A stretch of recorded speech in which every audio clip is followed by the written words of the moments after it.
welcome back, listeners, to another episode of the Unbreakable Podcast Network. I am delighted for our first podcast of 2026 to be with Tristyn Erickson. And Tristyn is someone I have known for quite some time. Her and my daughter, they played volleyball together for years. And now Tristyn is living her dream and is riding around on her beautiful horse, barrel racing in the amateur and semi-pro rodeo circuits. Welcome. Thank you. I'm excited to be here. Yeah, so we connected because you're looking for sponsorship, and I said, hey, you know what? I could sponsor that young lady, take a little bit of the burden of competition because I understand competition expenses. Um, Talk a little bit about what you're doing with yourself and where you are right now. You've left home, you've left the nest, and you're off doing wonderful things. What are you working on right now? Yeah, so I moved to Bowdoin. I- I've been working for many different horse trainers, just trying to get more experience and learn new techniques and everything. The last year, I've been kind of just wanting to create my own program and taking my own clients in for training horses as well. So about 2 years ago, I started working for a cow horse trainer. So I was able to go and travel all over. We spent the winter in Arizona and we went to Texas for a month competing, and that was a very amazing experience. And then I found Victoria, so she's now my boss now, and she's a barrel racer. She is gonna do her rookie year in the pro circuit this year. And so I've learned a lot from her already and I'm very excited. Yeah, it's kind of where I'm at right now, just training horses and getting prepared for the 2026 season. Yeah, when does the 2026 season kick off? Um, it really varies depending on what association you do. But the one that I'm most concentrated on, it'll start the end of May. So just getting prepared and getting the horses legged up and ready so you're prepared as much as you can be. Yeah, what does that take then? Like when you say legged up, what does that mean? Let's look at this as not everybody knows the rodeo. Oh, 100%. So we call it legging up a horse. Legging up is just getting them in shape and getting them to the point where they're at their or they're able to be at their highest potential and their highest stamina.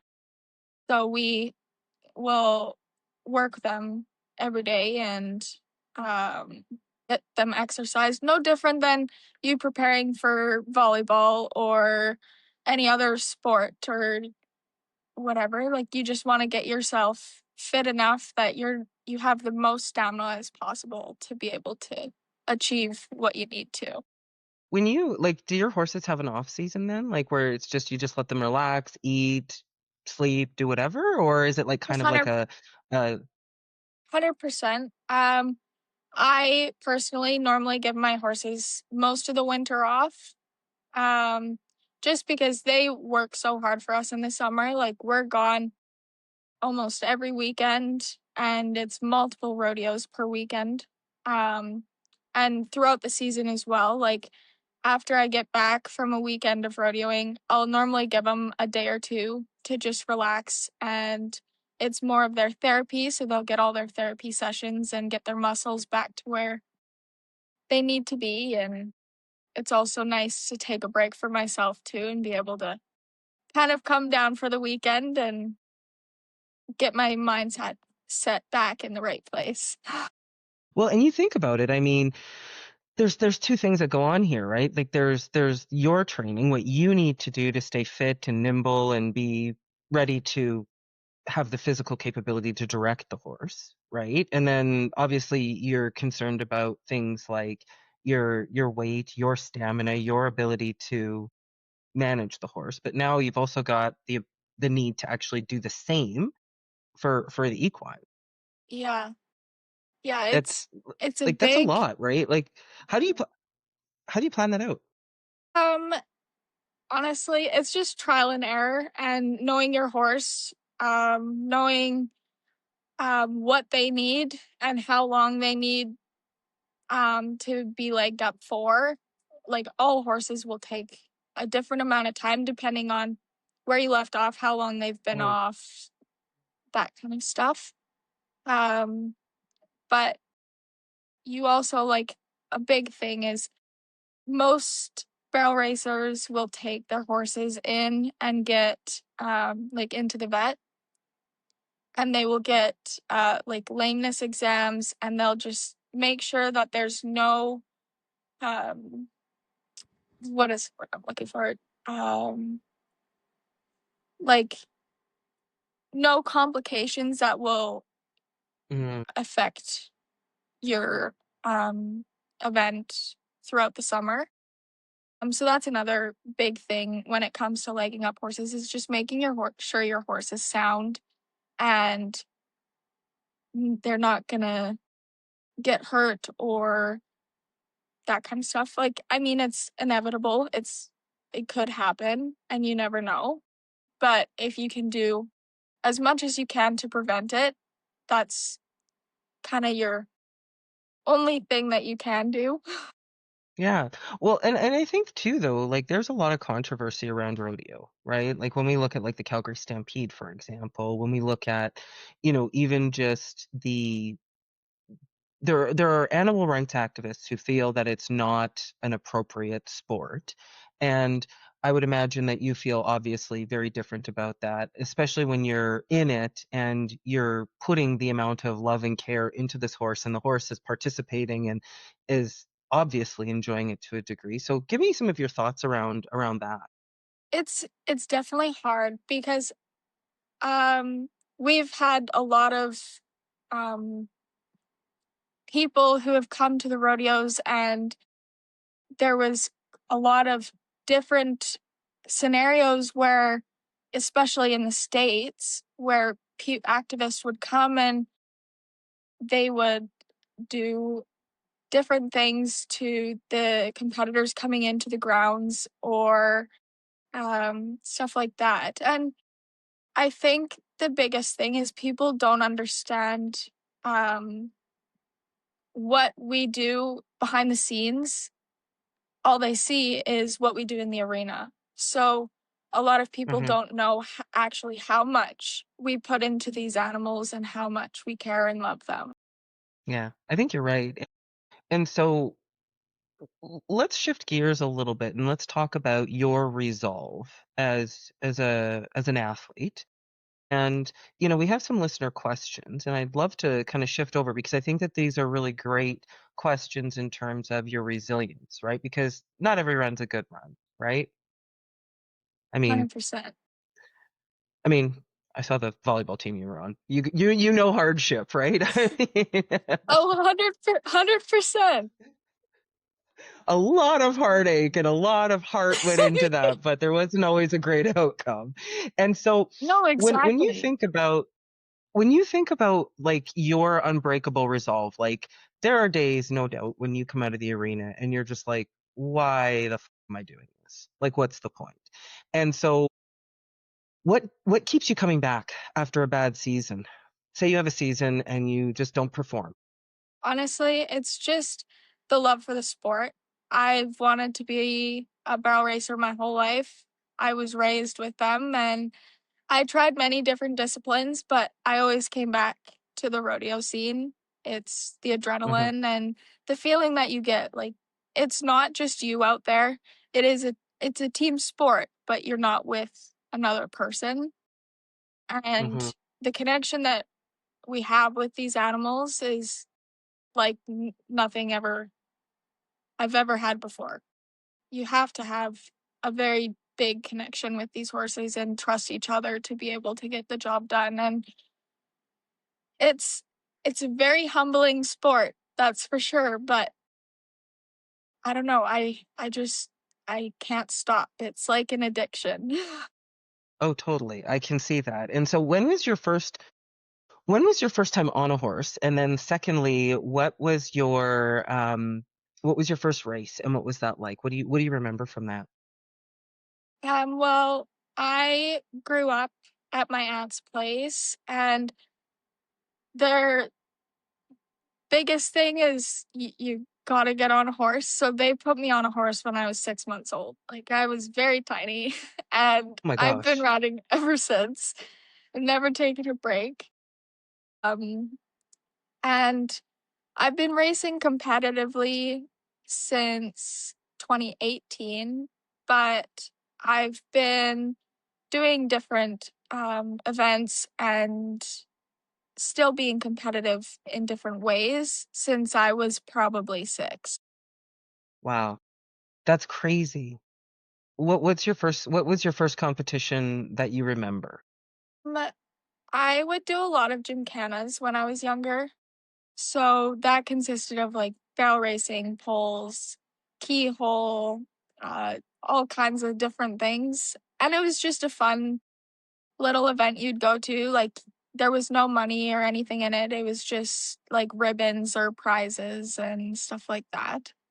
But I also did like many other disciplines. Like I would do penning and sorting, which was really cool. I got my first check in penning when I want to say I was maybe around 10. So that was a really big moment of my life. That's for Yeah, sure. no doubt. No doubt. And so what does that consist of? Like when you're in there, what is penning? A penning, so you have a herd of cows and you will get a number and you have to go into the herd. You have a team of 3 and you have to go into the herd and you have to get those 3 cows that have that number and then bring them to the other end of the arena, and there'll be a little like pen that you have to put them in. And then once you get all 3 cows in, you just throw your hand up and then the time stops. It's a very fast paced and very fun adrenaline event, that's for sure. No doubt. No doubt. You must have been so proud of yourself. Your mom must have been so proud of you. Yeah, I think my mom sometimes gets a little, well, I know when I was younger, she definitely would hold her breath a lot, but now I think she's kind of calmed down a bit, but it's it's not an easy sport and it can be very dangerous. You never know what's going to happen, right? But Hmm. I How do you think prepare for that? How do you prepare for the safety? Right? I mean, like younger, you wear a helmet. Now, when you're riding, you're wearing a cowgirl hat. So, what does that look like in you preparing for the safety aspect of that?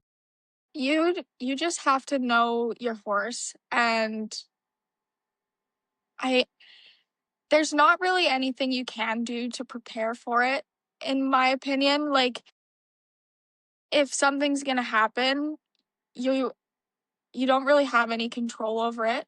Like, I've had many accidents, and I've been lucky enough to not get very hurt. Um, but I think it also comes to part where, like, when you trust your animal, like, you know what they're gonna do. So like there's been many times where like my horse has fallen down while we're barrel racing and around barrels, and like you're having a 1,000 to 12,000 or 1,200 pound animal, like you it will fall on you, and it is not they're not very light animals, so like they're falling on your leg, or there's been times where horses have flipped over on people, and like it's scary, and it can lead to a lot of different outcomes, but you just kind of got to know how to control a horse, and you got to just trust them as much as a lot of people, like, it's hard to, especially after a big wreck. It's hard to get back on and just get back to doing what you're doing. It's a big mountain to climb over when that happens. That's the mental aspect of it. And so I think that, I mean, that kind of comes into the next question that we have. We have listeners who are curious about how you quiet nerves because you often have a very loud crowd. There's usually a clock ticking against you, right? It's all about who can be the fastest without falling, right? And when everything is so loud, how do you and then putting something like a previous a previous injury or something like that, or an incident that happened, how do you take that, you personally? Like, what is it that you do to put yourself and stabilize yourself to say, okay, mentally, I feel fear, but here we go again.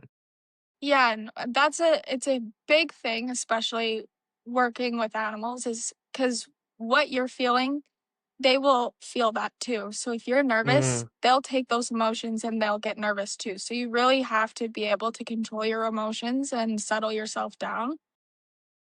But for yeah. me, I have a routine that I do before every run and I stick to it. Um, Rodeos, it's hard to decipher when you're going to be running. It depends on if you're in slack or if you're in a performance and how many competitors are there that day. Um, but either way, I will time when I need to get on my horse and start warming up. And I'll tack up and I'll brush and I'll get on and then I'll go find a place to warm up.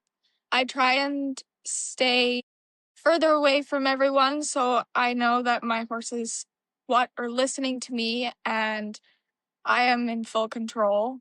And then it's also quiet in my mind so I can just think about what I need to do.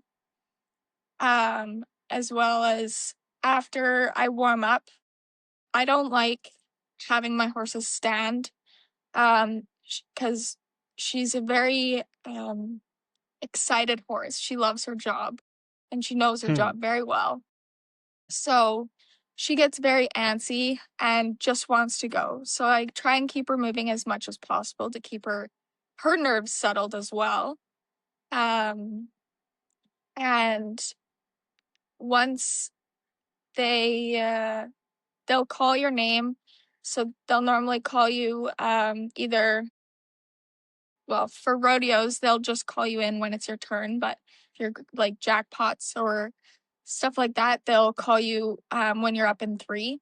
So kind of when I know where I am in the draw and I'm in I'm like next out or the next couple out, I'll head closer to the arena and I'll just continue to walk my horse and get her body control, make sure that I have control of every part of her body. And then once they call my name, I go in. I try not to think about it too much. I try to vision my run and what I want to achieve and how I want the run to look like, what I need to do, because it's it's hard when you're going that fast to Mm-hmm. remember everything. A lot of people blank out, including me. I kind of go in there and I'm like, okay, I don't really know where I am. And then you come out and you're like, okay, so how was it? Was it good? I don't know. I kind of just Yeah. blanked. Like it's it's very hard to be able to completely be there Yeah. when you're focused so much, you can't hear anything around you. You're just tunnel vision pretty much. I think it talks to being in flow, right? And I find the same thing with bodybuilding. When I am going out on a stage, I actually kind of almost forget about it. It's like, you spend, I don't know, like 6 months cutting for this competition. You spend, the previous 12 to 18 months building for it. You go out there, you're there for like 90 seconds, maybe 5 minutes at most, and then it's done. And it's like, what just happened? Like, I don't even know, right? Like, so it sounds Yeah. to me like you have a really good routine and a process that you've kind of come into and in mind control, which I think is really powerful, particularly, and I don't mean this with any disrespect because of your age, right? I mean, like, you were raised with a device in your hand, basically. I mean, you're kind of earlier Gen Z, but I mean, technology and distractions are a way of the world. Do you think that barrel racing and rodeo has helped you maybe disconnect a little bit from that and keep yourself focused in a different way to have this level of insight and success? 100%. I think that horses and rodeo has really made me more mature um, throughout the years because you only have yourself and your horse. You can't rely on anyone else because they're not out there to be able to help you. Uh, and I mean, I've been traveling by myself for a couple years now, and so I don't have a lot of time to rely on someone to help me through my mental process. Like I need to be able to get my mind in the right spot Mhm. and just focus on that. And it's challenging, and it's still like still to this day there's days where I can't get a hold of it. And I'm in there and I'm nervous and I can feel my horse. She's feeling the same things I'm feeling, but Mhm. you got to try your best and you got to just push through it and make the best of what you can. Mhm. Even that mindset though, I mean, that's not a very common mindset of I'm just you got to work with what you've got, right? Like that. And I'll be honest, I mean, I've met your mom. I mean, she's a wonderful woman who has a very realistic approach to life. So when you think about what she's brought to the table and the work that she does and has done for her career, I mean, how do you see that level of influence from your mom coming into your world? Like, I mean, we talk a lot about in the world and in society, we talk a lot about generational trauma, and we talk about the things that we carry that people download onto us that aren't necessarily positive. But I think this is a really direct reflection of a really positive behavior that your mom has instilled in you. And so maybe talk a little bit about that, because I think that's something that a lot of people maybe didn't have the luxury to have, is a mom like yours. 100%. And she has done a lot for me, and I'm always going to be so thankful for her. But I think it's just the way I grew up and how she raised me. It was always if you want something, you get it yourself and you work for it. And if you put in the work, you'll be able to reach whatever you want. And that's always been the biggest thing and the biggest lesson that I've had throughout my life is if you want something hard enough, then you're going to do anything possible to get it.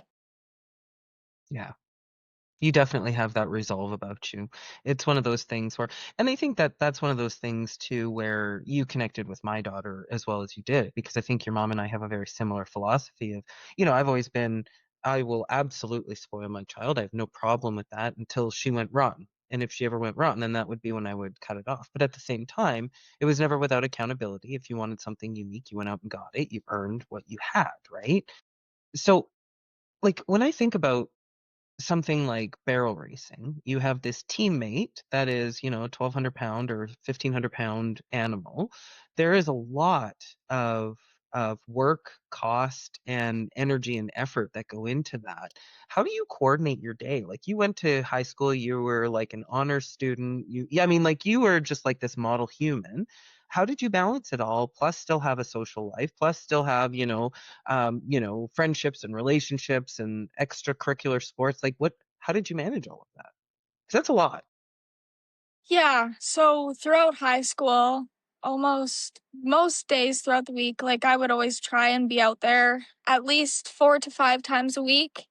And where I had my horses wasn't too far from where I went to school. So throughout high school, when I had my license, I'd go straight out there after school and I'd get what I needed to get done. I'd ride my horses and then I'd come home. And if I had the time, then I'd hang out with friends. But I normally just hung out with my friends throughout school and during school because I knew that once I was out of school, like I was busy. I either was riding or I was at home doing schoolwork, everything. Like it is a very hard thing to manage. Even now, it's really hard to manage everything through work and rodeo and trying to have a social life on top of that. But I also, it's very nice to be able to have a social life through rodeo, and you meet a lot of different people and a lot of new people throughout your traveling on the road.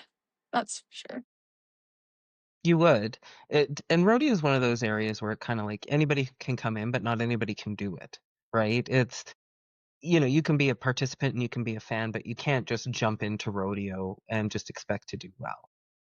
100%. And even some of the top competitors, like, they'll go to a rodeo and, like, they'll still have a bad run. Like, it's very, you never know what's going to happen. You never know how the run is going to turn out. And it could be the best run you've ever had, or it could be the worst run you've ever had, and you're leaving the arena embarrassed. And I've been there. I was in Cochrane 2 years ago, I think, around there. And I had 3 rodeos in the same day, or 2 rodeos in the same day. Wish it. And I was in Cochrane first, and I went to go make my run. My mare came around the first barrel, great.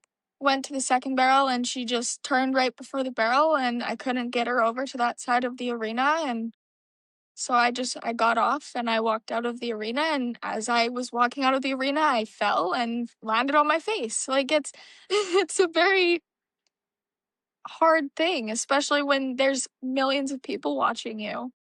But then you come back, and I went to the next rodeo and I made a really good run. And it's just, it can happen at any time. And there's nothing really you can do to change it as much as you want to try. Mm-hmm. What's the best run that you've ever had? What's that story look like? Um, it was probably this past summer. Um, I thought that my mare was at her max and I was gonna have to look for a new horse to continue and to get further in this industry. And she came out this year and just tore it up and just surprised me. I was mind blown the whole season. Every run that we made was better than the last. And but probably my favorite run, and the one that I'm most proud of, is I was up in Delisle, Saskatchewan. It was one of the last ones I went to this year. And um it's still, like, I'm speechless about it. Like, it was almost a picture perfect run. And I was grinning ear to ear when I came out of the arena. I was so happy. And it was, yeah, everything about it just was amazing. And it's an amazing feeling. You can't really describe how it is. You have to kind of just have that to be able to describe how it felt. Yeah.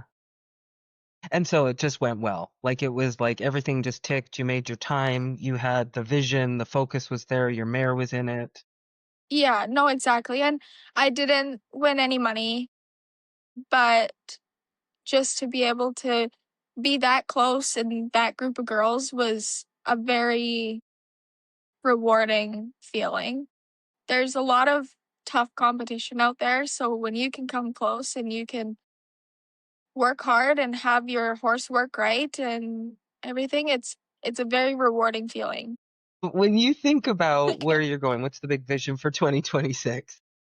Yeah, no, it's whatever I can achieve this year to be better than last year.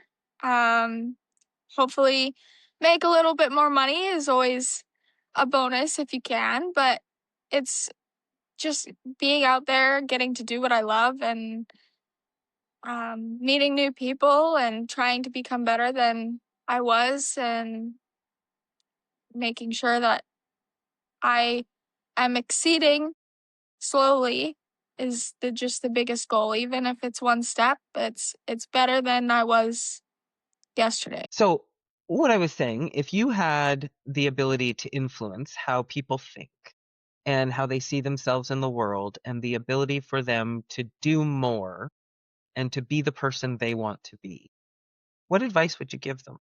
Honestly, it's never too late to try something new. And if you want to do something and you have a passion for it or you've always wanted to try it, just go and do it. You have nothing to lose. There's the only thing stopping you is yourself.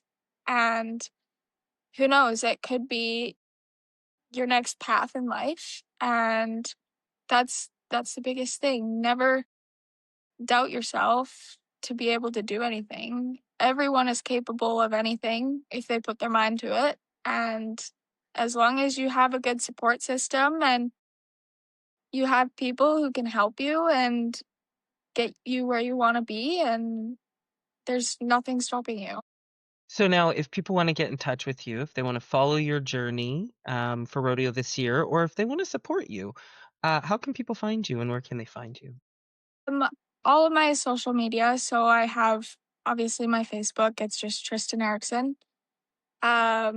I have my Instagram account, Tristyn D Erickson, and then I also have my business page on Facebook, and that is Erickson Performance Horses. Wonderful. So what we'll do is we'll grab all of that information. We're going to throw it in the show notes for people, and we're gonna give you a lot of support this year. We're going to make sure that you have some heat and some electricity. Let's get you fed properly so that you're nutritioned well. And we're going to be following your journey and sharing that with people so that they can celebrate along with you. Because I think, Tristyn, when I think about what it takes and what it is to be unbreakable, I think you've got it. So let's use your story as one to inspire people and allow them to see that Thank you. anything is possible. Yeah, you're welcome. Thank you so much for joining us today. Thank you. I really enjoyed this, and it was something new, and I didn't know how it was going to go, but I think it went great. I think it went great, except for my internet. Yeah. Wonderful. Well, listeners and viewers, thank you for joining us for another episode of the Unbreakable Podcast here on the Unbreakable Podcast Network. Remember, protect your peace, chase your dreams, and stay unbreakable.